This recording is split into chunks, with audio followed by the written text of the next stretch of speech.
Rap তো করেছে, ৯ রেকের section এমনি তার ফাঁসি হবে।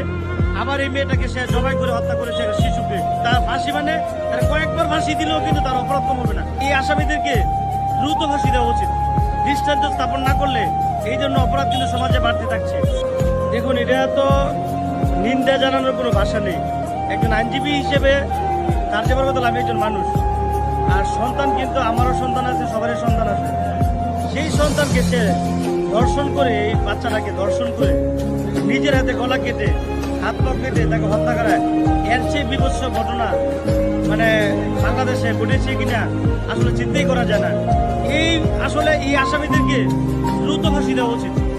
দ্রুত ফাঁসি না দিলে, দৃষ্টান্ত স্থাপন না করলে এই জন্য অপরাধ কিন্তু সমাজে বাড়তে থাকছে।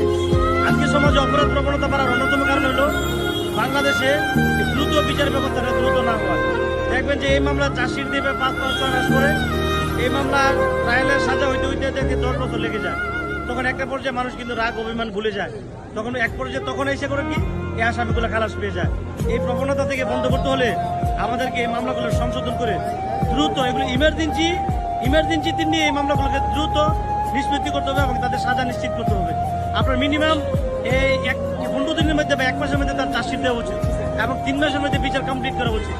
তখনই কিন্তু তাকে ফাঁসিতে ঝুলালে, তার ফাঁসি মানে তার কয়েকবার ফাঁসি দিলেও কিন্তু তার অপরাধ কম হবে না। সে এত বড় অপরাধ করেছে যে র‍্যাপ তো করেছে, ৯ রেকের সেকশন এমনি তার ফাঁসি হবে। আবার এই মেয়েটাকে সে জবাই করে হত্যা করেছে একটা শিশুকে, সে যেন পুরো দেশকে হত্যা করার মতো অপরাধ করেছে। তার কয়েকবার ফাঁসি দিল, এই অপরাধ শেষ হবে না। আর আদালতকে আমার আর কাছে বলা উচিত যে এই আইন আদালত এমন হওয়া উচিত না যেন অপরাধীর জন্য যেন একটা সে রক্ষা কবচ হয়ে যায়।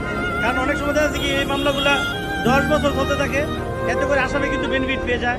আসামির আইনজীবীরা দৌড়াদৌড়ি করে টাকা পয়সা খরচ করে, কিন্তু বাদী কিন্তু এই বিষয়ে এমনি ক্ষতিগ্রস্ত। বাদী আর কি টাকা পয়সা খরচ করবে, এই সুযোগটা কিন্তু আসামি বেনিফিট নিয়ে যায়। এই জন্য 3 মাসের মধ্যে দৃষ্টান্ত সাজা হয়ে তাকে ফাঁসিতে ঝুলে লই, দেখবেন যে অপরাধ সারা বাংলাদেশ থেকে অপরাধ প্রবণতা